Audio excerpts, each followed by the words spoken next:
Hi, I'm Ava. You know what's funny? 10 years ago, if someone had told me I'd be running a successful tech company while raising an incredible 8-year-old, I would have laughed. Yet here I am, doing exactly that.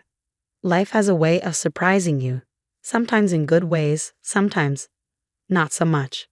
Mom. Look, I fixed the robot's arm, Marcus beams, holding up his latest Lego creation. My son's inherited my love for tinkering. Only his tools come in smaller pieces. That's amazing, buddy. Want to show it to Victoria when she comes over for dinner? Yes, she always has the coolest robot stories. Victoria. My rock.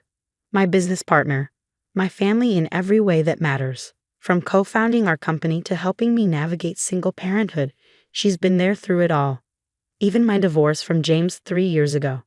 Thankfully, James and I managed to land on solid ground as friends. We're better at co-parenting than we ever were at marriage. Now, he's a dedicated dad who takes Marcus every other weekend. And we've mastered the art of civil conversations about more than just custody schedules. It's not perfect, but it works. Ava, your 2 p.m. meeting's been moved to tomorrow. Victoria pops her head into my office, then spots Marcus. Hey, little engineer. What masterpiece are you working on today? Before Marcus can dive into an enthusiastic explanation, the office door bursts open. My parents stride in like they own the place, with my brother Richard slouching behind them. Sweetheart, we need to talk, Mom announces in that tone, the one that always precedes a disaster. Richard has some exciting ideas for the company, she adds with an overly bright smile. I glance at Victoria, who catches my expression. Help me, she steps in smoothly. Marcus, why don't you show me that robot in the break room? I brought those cookies you like. As they leave, I steel myself and turn back to my family. Richard is wearing a brand new suit, price tag still poking out from the sleeve. Dad clutches a folder like it's a classified dossier, and Mom's smile is stretched tighter than a drum. I lean back in my chair, already bracing for the headache this conversation promises. What's this about? Mom perches on one of the visitor chairs, smoothing her skirt with the precision of someone preparing for battle. We've been talking with James. The casual way she drops this bomb sends my stomach lurching. Talking about what? About Marcus's future, Dad says, placing the folder on my desk. James is concerned about the boy's stability, considering how much time you spend at work. My fingers dig into the armrests. James and I have a custody agreement that works perfectly fine. That's where I come in, Richard pipes up, straightening his ill-fitting suit. If I take over the company, you'll have more time for Marcus. I almost laugh. Almost? You? Run my company, the same company you called a waste of time 3 years ago. People change, Mom interjects, her voice sharp. Richard has lots of fresh ideas. Fresh ideas, like that cryptocurrency restaurant that went under, or the pet fashion line that never delivered a single product. Dad's expression hardens. Enough. Mom's tone softens, but her words are ice. Here's the situation, Ava. Either Richard takes over as CEO or we support James in seeking full custody. The world tilts sideways. You're blackmailing me, using my own child. Don't be dramatic, Mom waves her hand dismissively. James agrees Marcus needs more stability. We've already discussed custody modifications. My office door opens and Victoria walks in, her tablet in hand. Her timing, as always, is impeccable. Sorry to interrupt, but Ava, you need to see this. She places the tablet in front of me, her expression sharp. I did some quick research on Richard's business history. The screen lights up with lawsuit filings, bankruptcy records, and a series of unflattering news articles. Richard's face drains of color as Victoria reads aloud. 6 failed businesses in 4 years. 3 pending fraud investigations. Over $2 million in personal debt. And a recurring habit of losing investor money in Vegas. That's private information. Richard snaps, jumping to his feet. Actually, it's public record. Victoria's smile is razor sharp. You know what else is public record? Conspiracy to commit custody interference. Recording conversations without consent. Using custody threats for financial gain. Mom's perfectly composed face falters. We're only trying to help. By threatening to take my child? My voice is steel, and forcing me to hand over my company to someone who couldn't run a lemonade stand. You've always been selfish, Dad starts, but I cut him off. Get out? Now, I stand, hands flat on my desk. And if you ever try to use my son as leverage again, my eyes burn into theirs. Let's just say I've learned a thing or two about hostile takeovers. Richard practically runs from the room, but Mom hesitates at the door, her expression hardening. We're your parents, Ava. We know what's best. As the door shuts behind them, Victoria turns to me. I have a plan, but you're not going to like it. Neither of us notices Marcus's forgotten Lego robot sitting on my desk, its tiny recorder light blinking red. Later that evening, I'm on the phone with Mom, my voice steady. I need time to consider your proposal. This is a big decision. That's all we're asking, sweetheart, she replies, her tone sickly sweet. Just think about what's best for everyone. After hanging up, I turn to Victoria in my home office. They bought it. Did we get everything? Crystal clear, she taps her laptop. Including the original threats from your office. Plus, the PI's report just came in. The private investigator's findings are damning. Dad's real estate business is underwater, and they've mortgaged their house 3 times. Records show they've been funneling money to Richard's gambling habit for years. They're not after the company for Richard, Victoria says grimly. They need it to save themselves. My phone buzzes. It's James. Your mother just called me, he says, his voice tight with anger. Tried to convince me to file for full custody. Said you agreed to step down from the company. James, I can explain. No need, he interrupts. I recorded the whole thing. Marcus is thriving with you, Ava.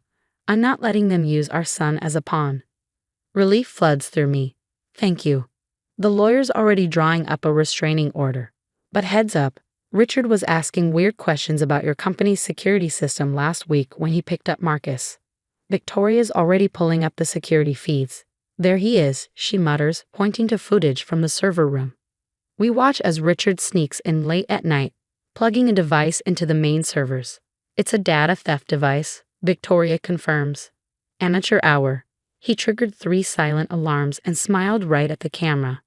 My phone pings, a text from Mom. Richard's starting Monday. We'll handle the paperwork. Perfect timing, Victoria says, pulling up a document. I text back, family meeting tomorrow. My office, 9:00 a.m. They won't know what hit them, Victoria says, watching me sign the final affidavit. That's the point. I pick up Marcus's Lego robot, its hidden recorder now safely backed up. Nobody threatens my family. My phone lights up with another text from James. Count me in for tomorrow. Those trust fund documents your PI found. Interesting. Victoria raises an eyebrow, ready for the final act. I glance at Marcus, peacefully doing his homework in the next room, blissfully unaware of his grandparents' schemes. More than ready. Time to show them exactly who they're dealing with. At 9:00 a.m. sharp, my parents and Richard swagger into the conference room, as if they own the place. The board members are already seated. The boardroom's atmosphere shifts as Richard's face goes from pale to green while the security footage of his server room break-in plays on the large screen. What's this? Mom's smile falters. This was supposed to be a private meeting. Nothing in my company is private from its board, I reply, nodding to Victoria. She advances the presentation. Attempted corporate espionage, Victoria states, clicking to the next slide. The screen fills with recorded conversations, proof of their custody threats as a means of seizing control of my company. Dad jumps to his feet. Now wait just a minute. The conference room door opens and James walks in with our lawyer. Perfect timing, I say, gesturing to the empty seats. We were just getting to the trust fund fraud. Trust fund fraud? Mom's voice is barely a whisper, her eyes wide. Yes, I say evenly. The money Dad's been embezzling from Richard's trust fund to cover gambling debts. The same money you're trying to recoup by stealing my company. Richard whirls on Dad. You said that money was invested. Dad stammers. It was. James places a thick folder on the table. The family court judge found this very interesting. You can't prove anything, Dad blusters. Victoria smirks, holding up her tablet. Actually, we can. Corporate espionage. Conspiracy. Custody interference. Fraud. Want me to keep going? The lawyer slides documents across the table, restraining orders, both personal and corporate. Effective immediately, you're not coming near Ava, Marcus, or this company ever again. But we're family, Mom wails, tears streaming down her face. I stand, my voice unwavering. Family doesn't threaten to take a child away. Family doesn't use kids as bargaining chips. You crossed every line. The board members nod in agreement, their expressions grim. The courts have documented your schemes, I continue, and the community is already talking about the prestigious Andrews family's fall from grace. You've ruined us, Richard moans, burying his face in his hands. No, I say firmly, you ruined yourselves. Now get out of my building. Security escorts them out. As the door closes, James lingers behind. Marcus keeps asking why Grandma's crying on the news, he says softly. I know, my voice catches as my heart aches for my son. You did good, James says, placing a reassuring hand on my shoulder. And don't worry, nobody messes with our kid. He grins. They'll remind me never to get on your bad side. 2 weeks later, life has found a new rhythm. My parents' country club memberships are canceled, their social circle shattered by scandal. Richard is facing charges for attempted data theft, and my company is stronger than ever. At home, Marcus and I work on building a new Lego robot, this one free of hidden recorders. Mom, he says, carefully attaching a tiny arm, are we still family? I pull him into a hug. We're the best kind of family, buddy. The kind that looks out for each other, not the kind that hurts each other. Like you and Dad and Victoria? He asks. Exactly like that. He nods, wise beyond his years. Good. Can we add a laser beam to the robot? I laugh, my heart full. Absolutely. Sometimes losing family means discovering who your real family was all along. What would you do if your parents tried to use your child as leverage? Would you cut ties completely like Ava, or try to rebuild the relationship for your child's sake? It's a difficult decision, especially when children are involved. What if the child were younger, or if you didn't have proof of their schemes? When is it right to cut off toxic family members, and when should you try to maintain some connection for your kids? Share your thoughts in the comments below. I'd love to hear your perspective on this complex family situation. If you enjoyed this story of standing up to toxic family dynamics, don't forget to hit that like button and subscribe for more stories that explore real-life dilemmas. Thanks for reading.